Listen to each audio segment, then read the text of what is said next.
Welcome to the Homesteaders of America podcast, where we encourage simple living, hard work, natural health care, real food, and building an agrarian society. If you're pioneering your way through modern noise and conveniences, and you're an advocate for living a more sustainable and quiet life, this podcast is for you. Welcome to this week's podcast. I'm your host, Amy Fuel, and I'm the founder of the Homesteaders of America organization and annual events. If you're not familiar with us, we are a resource for homesteading education and online support, and we even host a couple of in-person events each year, with our biggest annual event happening right outside the nation's capital here in Virginia every October. Check us out online at homesteadersofamerica.com.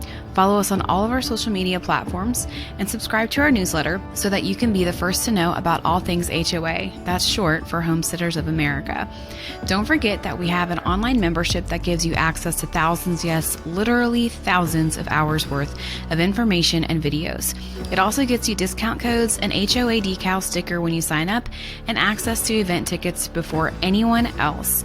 All right, let's dive into this week's episode.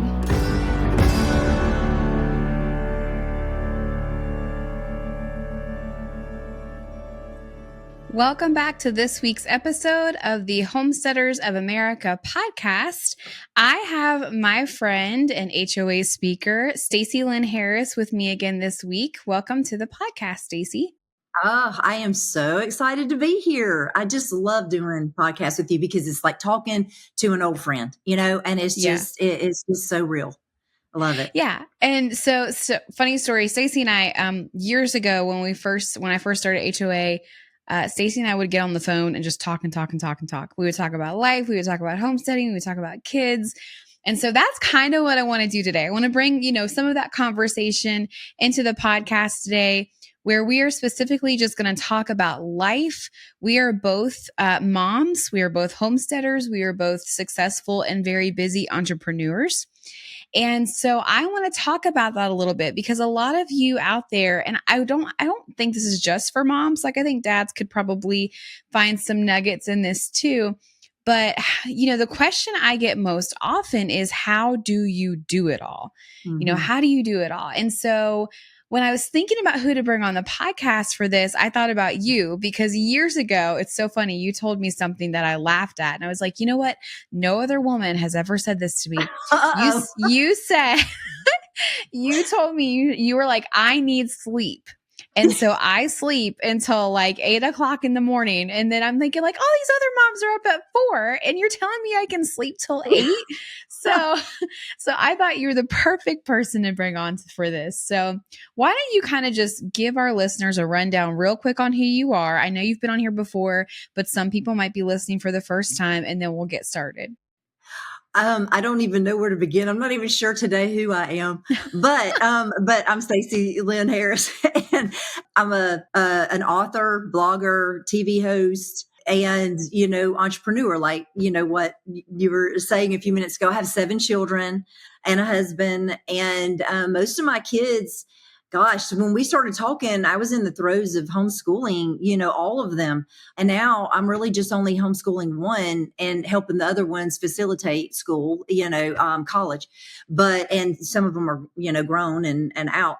But, that's who I am. And I'm just excited to be here talking to you about real life today. That's one of my favorite things. Yeah. Because, and in fact, I was talking to my mom this morning and I said, I want you to pray for me, because I don't want to be anyone other than who I am this morning. I don't want to pretend in any way.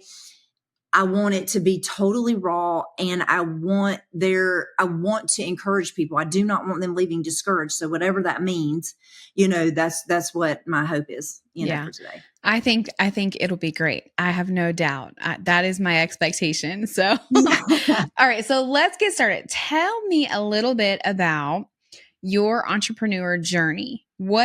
How did you get started, and where were you in regard to like family when you started having kids? What did that look like for you? So I think I was still nursing my youngest child when I started this business. And so I had 7 already. I remember it was really kind of by accident that this business even started at all. But we were visiting a church in Tennessee, And I was talking to this girl, and I was saying, yeah, I thought about writing a book. And she was like, well, you should do it. And so I was like, maybe I really should. And so I got in the car, and by the time I got home, I had, the book outlined already, the first chapter pretty much going. And 3 months later, I was completely finished, with the book. So that's kind of how things started. I did have a baby at the time. My oldest son was 15. So for 15 years, I helped my husband with his business, which helped me, as I'm doing my business in a lot of ways. And so I helped him. He's a dentist. And so I did the hiring, firing, and all the personnel situation. And I really still hate it, but I hated it then, hate it now. And, but my son now is a dentist. And so he's taken over those duties, which I'm thrilled with. And now I just get to kind of behind the scenes help, go, okay, well, this is what I would do in that situation. Thankfully, I don't have to do it, but I have to do it in my business. Right. And, but anyway, so 15 down to a newborn, and then I was homeschooling all of them, but I was able to take just, I guess time blocking is a real big deal for me. So I was able to kind of time block, and all of the kids in that first book I wrote, that was what started everything. I did not have a podcast. I did not have a blog. I did not have a social media page. I did not know how to email. And that, because I was only raising children, I just didn't know. I didn't care. And so it was a crash course for me to learn all things digital. Because I grew up, you're younger than me. You're way, I don't know, a good bit younger than me, but we didn't grow up with cell phones. I had computers, but it wasn't the internet, so to speak, in college. So it was like a crash course for me. And you can do it. you can learn something new. You can start over if you need to. You can reinvent yourself. You can do it, even with 7 children.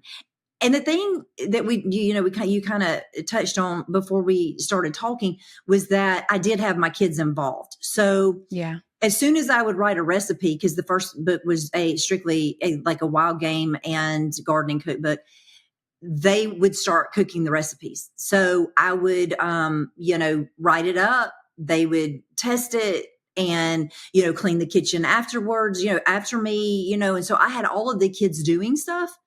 So it was part of their education, and all of my kids have taken what I've done and done something with it in their line of interest, in college and all.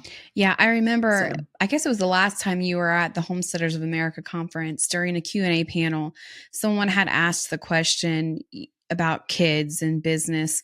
And I loved your response because you said, you don't have to not do business when you have kids. You basically hire your kids to do business with you. Somebody can be a photographer. Somebody can, help you write. Someone can lay out the table. Someone can there's always someone who can do something.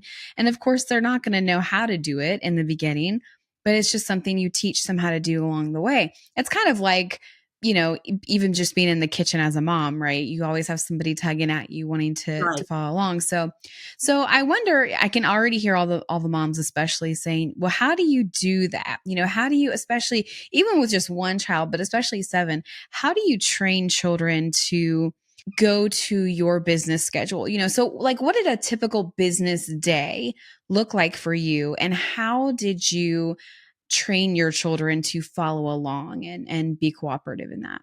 So, since the oldest one was 15, from infancy, from the time that they could stand, they were helping around the house, like, putting, sorting the silverware or sorting their laundry or doing something. We were always doing something together, working together anyway. So it wasn't very hard to get all of the kids on board because we still work together. Like, we have a piece of property, and we have I have a garden here. I have a garden at the land. And then my son has a garden at his house. We all work all of those gardens. It's like we go to each other's houses and we just kind of like to work together. And I think that if you can think of working together like playing together, then you can wrap your mind around it. If you, listen to certain music, listen to some kind of a podcast that all of you like, or it starts when they are first walking, because it's just a way of life. This is not some Right. magical, different kind of life. It's just the way that we live, and it's just what you do. And so it kind of came naturally for everybody just to pitch in. If one of us had a dream, or like if Scott was going to build a chicken coop, or everybody knew you're going to be doing something. Mm-hmm. I mean, that's just the way it is. Everybody's going to be doing something, and nobody's off doing their own thing. And really, until college, my kids, we pretty much did everything together. And, now they have to study alone, and, they have their own interests and different things like that. But we still all get together, work the garden, work the land, go to each other's houses, on Sunday, and everybody has a place. Everybody either, like knows I'm going to be setting the table. I'm going to help make this. I'm going to chop, all the fruit up. Everybody has some kind of thing that they know that they're going to do, and they pitch in. And even my new daughter-in-laws, because I have 2 daughter-in-laws and now a grandchild, they all, not the grandchild yet, but she will, pitch in, and, they do their part. And it's part of loving each other, really. And I think you teach each other, like when my son ran for Congress, we were putting out signs. We all did everything that he needed us to do. We went and supported him. It's just supporting the family. Yeah. And everybody brings something to the table, and that's just ingrained into the children. Yeah. So let's unpackage that even more, because this is such a foreign concept to people, but it's actually a lot of what we're going to focus on this year at the October HOA event is cultivating a culture of home. Because when we cultivate that culture of home, it changes a nation, because we're inspiring other people to cultivate a culture of home. So let's start with the basics. So, a lot of people don't even know, like my generation, I wasn't brought up in that culture. It's just the generational divide in many cases. But we're trying to get back to that culture here. And so I know that there's a lot of people that didn't experience that in their homes that are now trying to cultivate that in their homes. So what would you say, just off the whim, it doesn't have to be any very organized at all, but thinking about different age ranges, how do you start getting children into this type of routine, working around the home, working in the gardens from, let's say age 4 up through, 18? What are some typical things that you see, let's say, 4 to 6 and then on up from there? So as far as like around the homestead, I mean, everybody is kind of interesting. We had a rotating chart for, I'm going to just say kitchen chores for now, but I'll talk about the garden in just a minute. But like kitchen chores, we had a rotating chart where every week somebody did something different. Eventually, they all got together and negotiated and decided what they wanted to do. And everybody was satisfied to do whatever they, landed on. And I was fine with that, as long as they can figure it out and don't come to me about it. And I don't want to hear, that I don't want to do this, then fine. You can negotiate all you want. So they eventually found their own thing. But for a while we were doing, we changed up what we were doing. And then the little ones, like the 4-year-olds, I think at 4, I can't remember if they could do everything, but they can put stuff in the dishwasher. They can unload the dishwasher. They can put stuff up. You can do, so we had somebody sweep. I doubt I've entrusted the 4-year-old to sweep, but they could sweep, wipe the counters. I had a whole list of everything that had to be done, and the kitchen was clean within 6 minutes. I mean, it was like, and it's just, you just assign people what you want. And then if they don't like their chore, they do it until they can figure out how not to. If they can be smart enough to figure out how to talk their, brother into it, then okay. So, whatever. But we made it, fun. And it was just that this is just what you do. And we didn't have a lot of people. I don't remember anybody ever not, wanting to do it and deciding they were going to pitch a fit or something. I think they had so much peer pressure among them that they were like, I'm going to be tough. I'm going to do this. Right.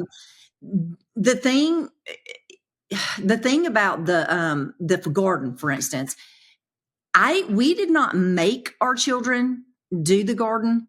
They just all wanted to be a part of it because we're all out there. So if, several of them I could tell really didn't want to be out there, and they didn't, they even now they probably don't, but they didn't want to sweat, whatever the situation is, but we just ignored that really.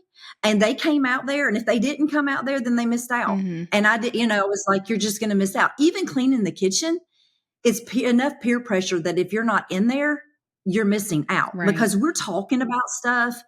And, around the table, I think conversation is a big part of this because we talk about real issues like all the time. Yeah. I mean, like what's going on in the government. We watch the news together, and we're like, do you think that's for real? And we go back and forth on what do we really think happened, and conspiracy. And I mean, it's just like a lot of fun, and you're really going to miss out if you're not working with us. So yeah, that's the truth. That is the truth. And so here's one thing that I've noticed and I've had to change about myself is a lot of times when I start working, like when I'm cleaning or organizing something, I just have this tendency to be quiet and not say anything. I'm just working. I'm that type of person who wants to work in silence. But our middle child actually is the one who has started to get me out of that because all he does is talk. And so when I realized in the beginning, when he really started talking a lot, I was just like, okay, go find something to do and leave me alone. But what I realized is as he continued to talk, I'm like, wait, this little guy knows what he's talking about. Like he can sit here and have a pretty good conversation with me. And so that opened up a whole new world for me. Because, so I didn't grow up with a lot of siblings. I only had one sister and she was 7 years older than me. So I had a lot of time to be quiet. Like that's what I did. Yeah. I was quiet all the time. Me too. And so, going into having children, it was different. And so now exactly what you said is that our oldest son, same thing for him. He's about to turn 15. He was an only child for almost 10 years before we started having more babies. And so now when things are happening and, the 5-year-old is helping, clean up the kitchen and the baby is even helping, she's only 2 and she's like, what can I do? And the 15-year-old has no desire to help at all, but he wants to be in the middle of it because we're talking, we're doing stuff, we're having conversation. And so I think that's so important as we are training our children and cultivating that culture of home in our family to be open, don't shut down, don't be silent, but to be talking and conversing all of the time with your kids because your kids are actually really smart. Sometimes we are like, no, don't talk to me. I've got stuff to do. But the reality is that I have had more theological and governmental conversations with my 5-year-old than I can have with most adults nowadays, It's true. It's true. I mean, they are like super smart and they reason well, and they don't have any like worldly values that come in. They're not blinded by anything. Yeah. So I think they actually, children, a lot of times to me, they see more. But I'm like you, I was an only child. I have a half brother and half sister, but I didn't grow up with them. So I was an only child. And I was actually talking to my mom this morning. She said, you're really an introvert. And I am. It doesn't appear that I'm an introvert, but I am an introvert. I really like to be quiet. I really like my own space. But I've learned with all of these kids that that's not my job right now. My job is to prepare them really for war, and that I have to be on the job every day. Yeah. And that is really, really a hard task. And it is hard to run a business some days. And I want everybody to know out there, and I don't know about you, but there's probably at least once a week, I'm like, do I need to stop this? Is this, right? What am I supposed to do? And that I think that that's a pretty normal thing for an entrepreneur. Anyway, it does cross my mind because it's very difficult to do all of it. Yeah. But it would be, in my mind, I say it would be difficult to just do that too. Right. I Yeah. mean, so even if I didn't have a business, I'd be like, "Oh my gosh, I can't keep up with this." Right. So, Yeah. 'cause it's a lot. Yeah, it is a lot. And so, and here's the thing with business though. It's just like with parenting, businesses go through different seasons. Parenting goes through different Yeah. seasons. And so one of the things that I found, and I talk about this a lot with friends. So when I first started multiple different businesses, I had one child. And so having a business with one child is way easier than having a business with 7 kids, or even in my case now, 3 kids. And so, he was the only child. Most of the time he was outside. I literally built HOA with just one child. Like all the time people are asking me, how did you build, Mhm. this organization? And Mhm. the one, God, but two, Right, right. I only had one child. I could literally sit on my computer and spend hours working efficiently, while still taking care of his needs and homeschooling. And so it wasn't until I had taken on a lot more work. We thought we weren't going to have any more kids. We had suffered from secondary infertility for almost, 9 years. And I found myself pregnant. And in true transparency, when I found out I was pregnant, very unexpectedly, I looked at my husband and I went, oh no. Because I think that's a normal yeah, reaction. but suddenly, like, I had Yeah. created these businesses that took a ton of my time. And I had trained our son at the time. He went everywhere with me. He went to meetings with me. He went on photo shoots with me. He did all kinds of things with me. And it was just his normal life.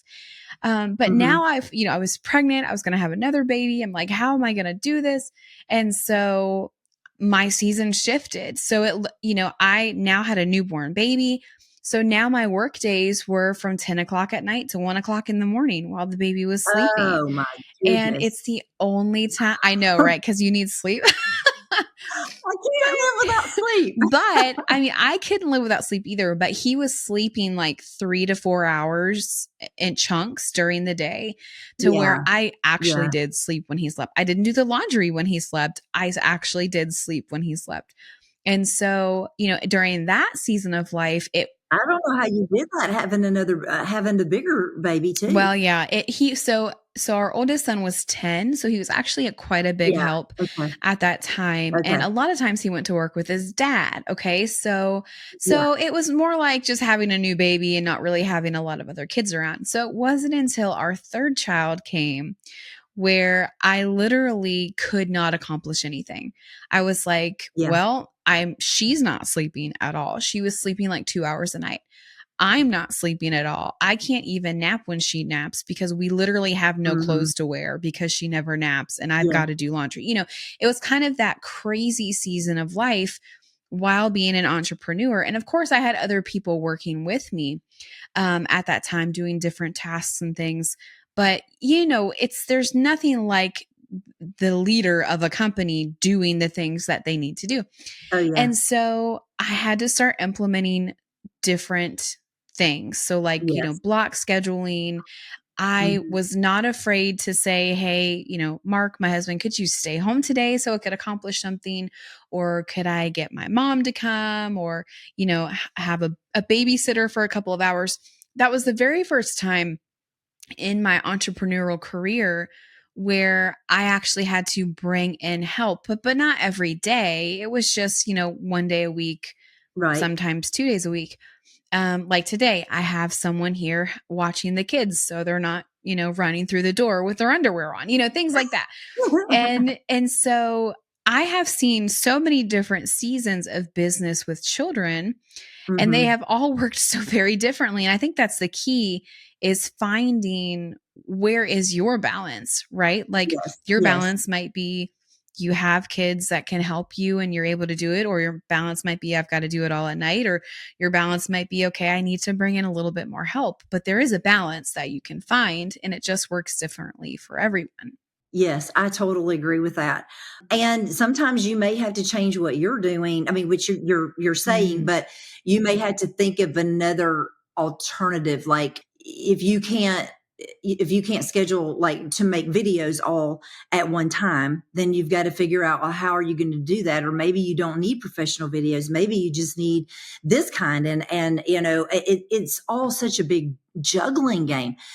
but consistency, I think the key on the business side is consistency is key. Like just show up, Yeah. and I think you'll figure it out. You just have to show up to do it and not get stuck. Yeah. That's, and that's the same with parenting too, if something's not working, you're praying through it, you just show up, Yeah. so that you don't get stuck. And it's about for parenting.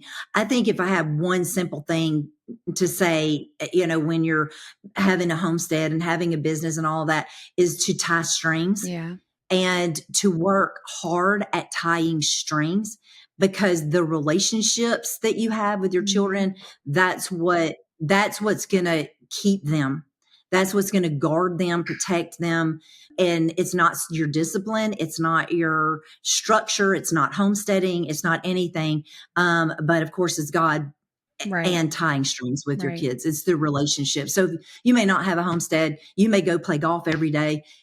And you may just be free to do whatever you want to do. And if that's the case, just find a way to tie strings with each one of the kids. And I think that's why they want to help. That's why they want to do the hard stuff. Mm-hmm. Yeah, I think that's very true. I think, as with any relationship, right?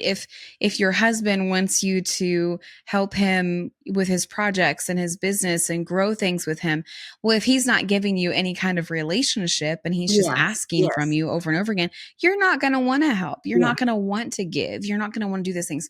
And for us to think that our kids are any different and that they'll just fall in because we say so, right? Like that's the biggest thing we hear. Well, it's because I said so. Yes. Well, but why? Why? And so, yeah, I think that's so important. And going back to another thing that you said, you actually said, making videos all in one day. I think these are things that people need to know too. Like, when I had our second son, I would literally schedule days of work. Yes. So if I, at the time I had YouTube and I was posting every day. And so I would literally take that whole time block from like 9 a.m. to 2 p.m.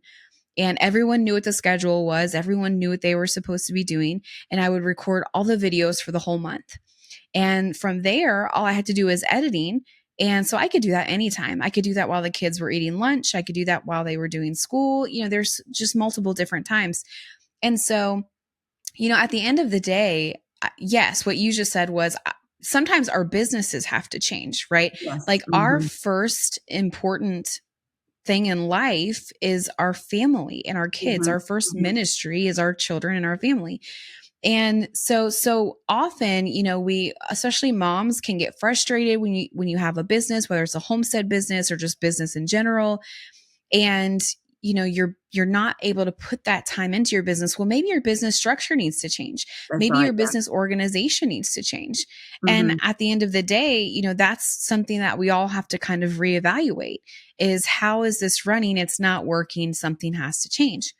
So that's what I did. I did the whole block video recording. I would take a day and do all of the podcast recording in one day or, various things. Then the whole rest of the week, I'm just mom. I'm just mom. I'm just doing those things. And, of course, for people who are homesteading and doing farm businesses, that's a little bit different. Every day is a work day, right? Yes, You're growing food, you're milking cows, you're going to farmers markets. But at the same time, those are a little bit more demanding of our kids. Yes. And so those are when we need to say, okay, am I asking too much of my kids? And what can I do to make that a little bit easier on them too? Yeah, I agree. I think that's the hardest thing about what we're doing is, I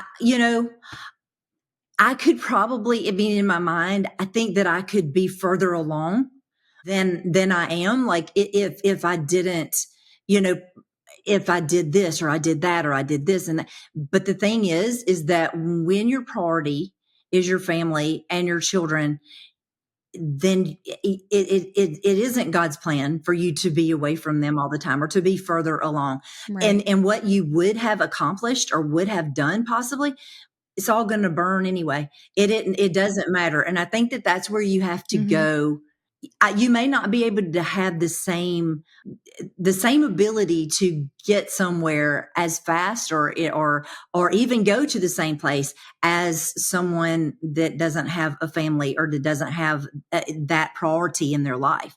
So I think you have to, that's where the rubber meets the road, and you have to go back to the drawing board and say, what is important, and how much do I need to accomplish? I mean, it's all for the glory of God anyway. If it's causing your family stress or causing you so much stress or causing you sickness, then it's probably not. Maybe there's something that you're doing that you shouldn't be doing. And I think that our bodies and our families have a way of reining us in and saying, let's reevaluate. It's time to reevaluate and change it up. Hey, thanks for listening. We're going to take a quick break to introduce you to one of our sponsors that has been with HOA for a few years, and that's Premier One Supplies.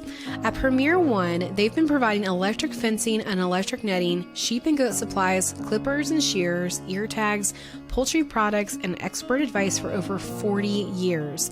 Whether it's electric netting for your chickens or cattle or horses or poultry, or clippers and shears, and even poultry supplies such as fencing, feeders, waterers, egg handling supplies, hatchery items, they have it all. They are a one-stop shop for all things homesteading, just like many of our sponsors.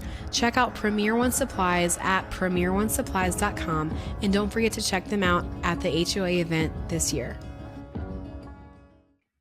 So let's go through, what are some basic tips? What are your basic things that being an entrepreneur, being a mom, being a homeschooler, being a homesteader, what are kind of your top tips? How are you efficient in business with doing all of the other things? And here, I know that's a loaded question, right? Because sometimes we feel really inefficient, but even if it's just like 2 things, it doesn't even have to be 5 things, but what do you feel makes your life easier, I guess is the better question, to be successful in business and do all the other things?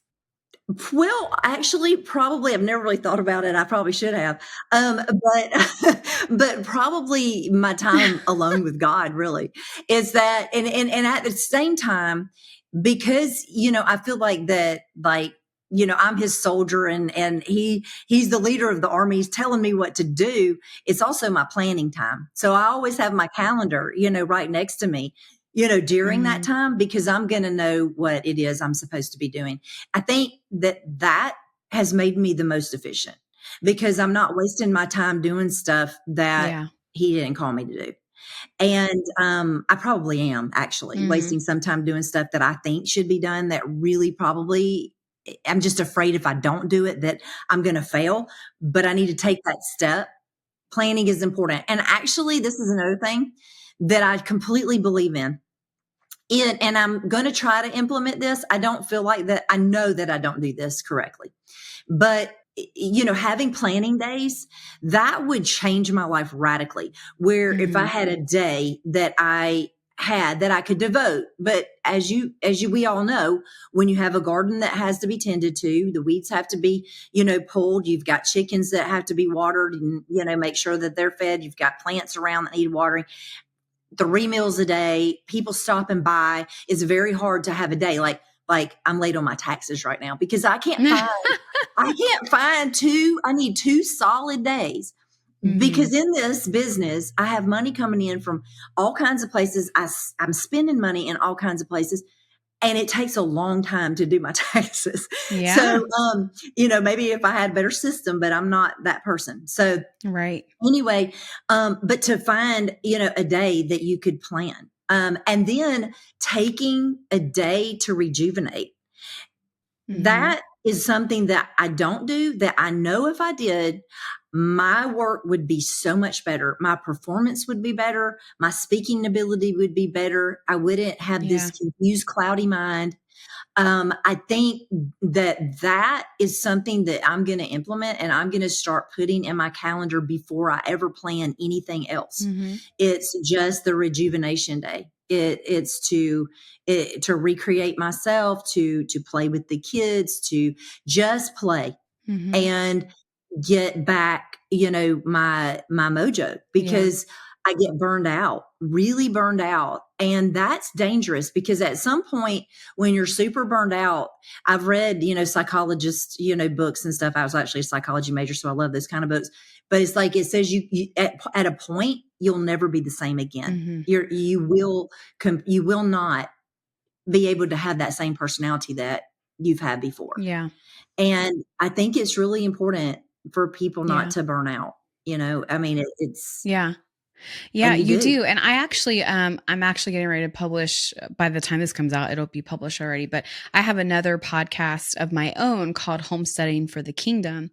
And that is actually the title of, Embracing Rest is the title of that podcast episode, and how it is so important mentally, physically, spiritually for us to embrace at least one day a week of rest. There's a reason, right? There's a reason the Bible said to observe the Sabbath and find rest. And so, it is important.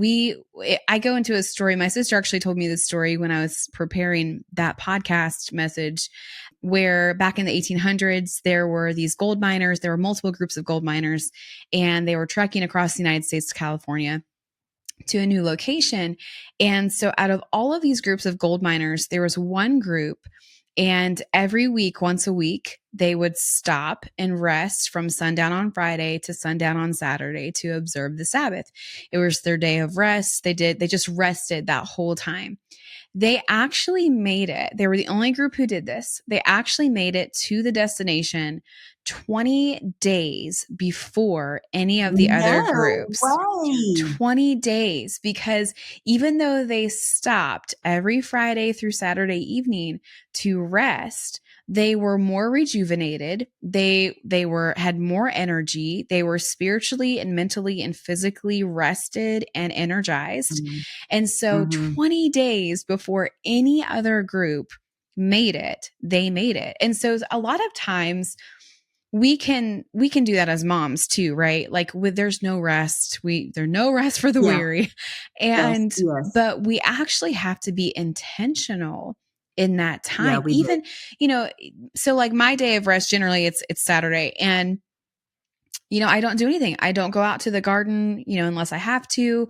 Obviously I have to milk the cows. I don't respond to a ton of emails. I don't try to think, if that makes any sense. Like I'm just being, I'm just, okay, I might have to put dishes in the dishwashers, but I'm not cleaning. Right. I'm just being, and I have found that I'm so much more recharged when I'm doing that. Yeah, the kids are still running around acting crazy. I'm still mom. I still have to cook meals, but that's it. That's the bare minimum of what I'm doing that day.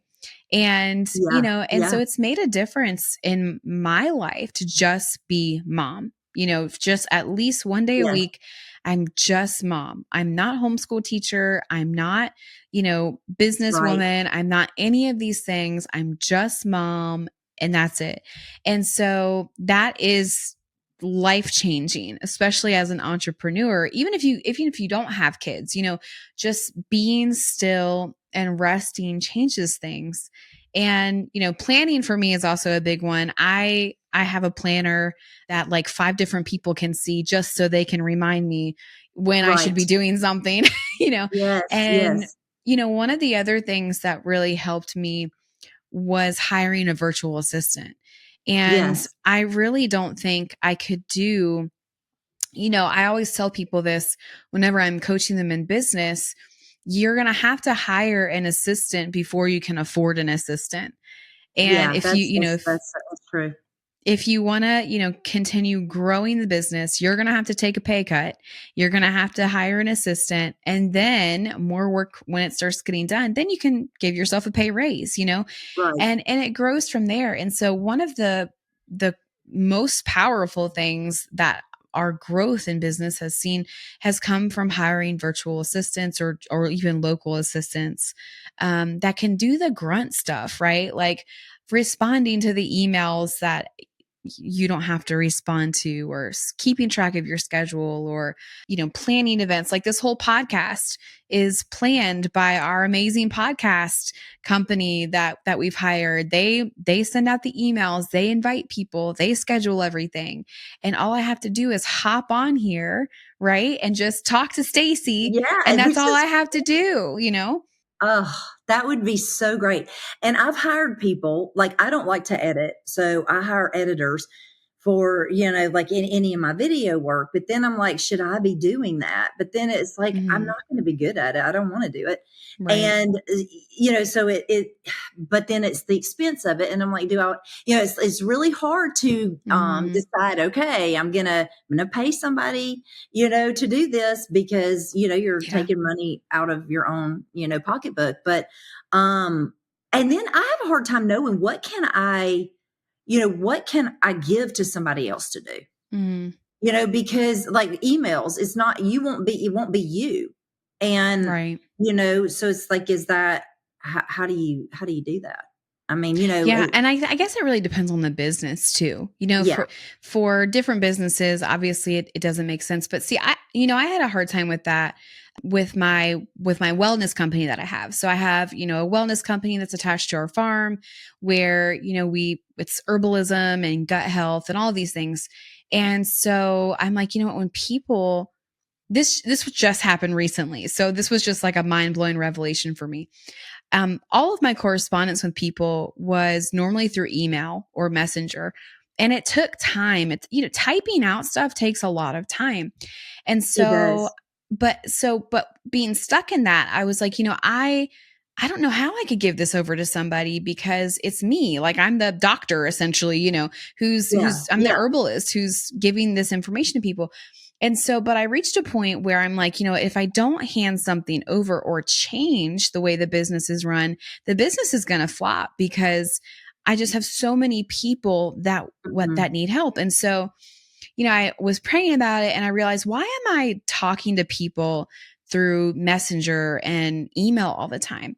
I could actually hand off the email portion to an assistant who can, schedule them for a 10-minute Zoom chat, and it take Yeah, less of yeah. my time than trying to schedule this all out in an email. And so that's what I ended up doing. It's looking at your businesses and saying, okay, if I've reached a point where I feel like I can't hand anything over to anybody, then maybe I need to reevaluate my business. Maybe I need to Mhm. figure out a Mhm. different way of doing it so someone can help me and take a burden off of me. How do I make my life easier? For me, for that particular business, it was doing all of my consultations through a quick Zoom, which requires me to either Mhm. put a hat on or actually look presentable. but versus spending hours typing out an email, reading it 1,000 times, getting distracted, going back to that email. And so there's just different things for different businesses that you can do. And so now that assistant, is actually, scheduling appointments and doing follow-ups, checking in on the person. And then if they That's feel like, great. that there's something I need to see, they're like, "Hey, go look at this in the notes." And so it's literally like having me 2.0, where my intention is only focused on what do I need to know? And Mhm. then someone else is taking care of the stuff I don't necessarily need to know. And Yes. so it's a process, right? Like no one prepares you for this No. as an entrepreneur. These are all things that we have No, had to learn on our own. And it's like we could yes. probably write books, Stacy, right? Like we could just write books and Yeah. books and books about these things. Yeah, we really could. We really could. And people want to know, all of this. Like, I think they want to know, well, what does a virtual assistant do? And I know that they can do like a million different things. And so like having a whole lot of people say, well, my virtual assistant does this, mine does this. Hmm. And then, a light bulb would go off in people's head and go, oh, I need that. Yeah. That's what I need. But yeah, I mean, I need what I feel like I need an assistant with me like all day, every day. And you would think, oh, well, that could be your kids. But no, and people all say that, well, but my Hmm. kids are getting bigger and they have their own, as I raised them to have their own thing, Mm-hmm. and we've got very different children. And, each of them, I've got an MBA student that, she writes grants, and she likes the writing part of it, although she's amazing at Photoshop and graphics and stuff. Each of them have their own thing. They've got two in engineering, and, it's like, they've got to study. They can't be following me around. Somebody maybe that wants to be in this kind of world could, follow me around, and we could do something, and they could just take a quick shot. But I probably need somebody like that. But do I really want that? I Right. guess that's the question. Yeah. Because then you have to really ask yourself, are you really going to like that? Right. And is that really going to be what you want your business to be? So, Mm-hmm. but it's always questioning your business, and how is Mm-hmm. it going to fit the priorities of your life as a mother and a wife. And that's the other thing not to forget. And that's probably, if I had to say three things, it was that planning, and the taking the days, and, Mm-hmm. and planning, and rejuvenation. And then the third one I would say is if you have a husband, to ask your husband, because Yeah. they're second in command, after God, and Mm-hmm. they're going to know things, and they're going to be able to guide you in a way, even if they're not even a believer. They can, Right. mine is, thankfully, but they can guide you and really taking stock in what they say. I think that would be Yeah. an important thing. Yeah. Men have this intuition about them where, I mean, I'm sure that your husband's like this, but my husband knows me very well. Yes. And, so obviously his first thing is to protect. Is this going to be protective for you?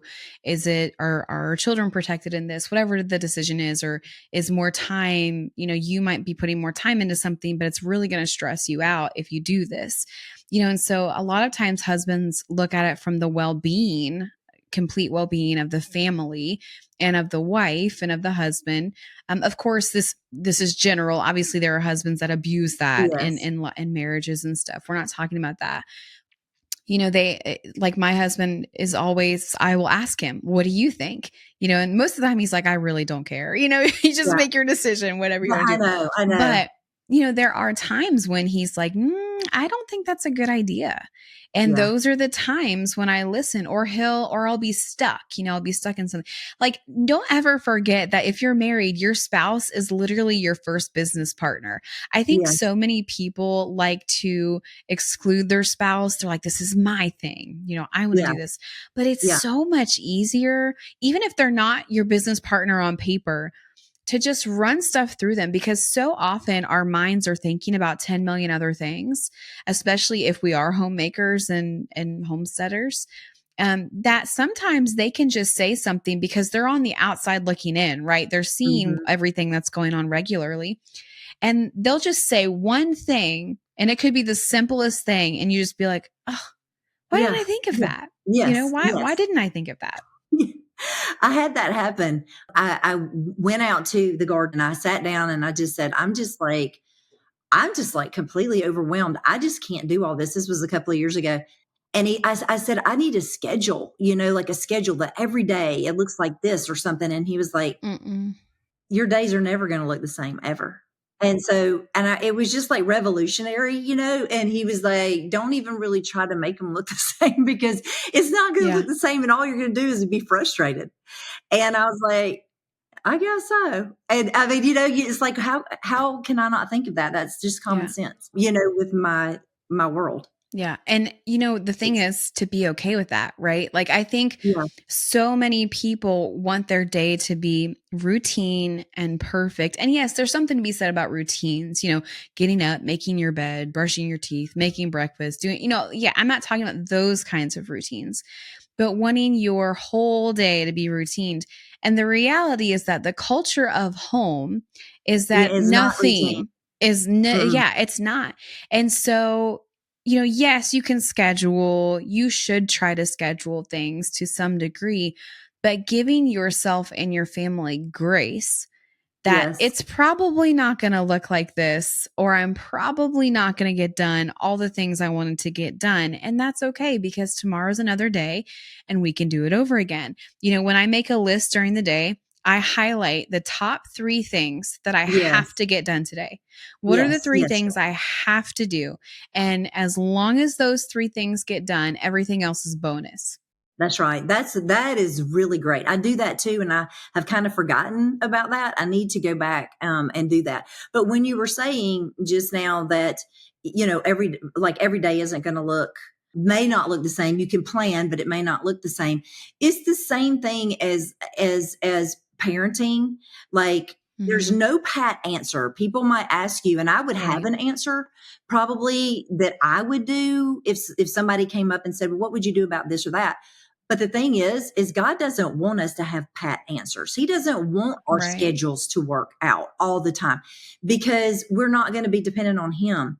And we have to Mhm. remember that it's him and that each, like for me, each child is different. Each business is different. Each day is different. And you're going to have to run it differently. If you try to just Right. keep doing that same thing over and over, you're just going to be a hamster on a wheel, no relationships. It's just going to all fall apart. Yeah. And that I think that that's a really important thing to know. Mhm. That just because something worked for somebody else doesn't mean it's going to work for you. Yeah. And it's really, between you and the Lord, raising kids, business, all your decisions, it just really is. Yeah.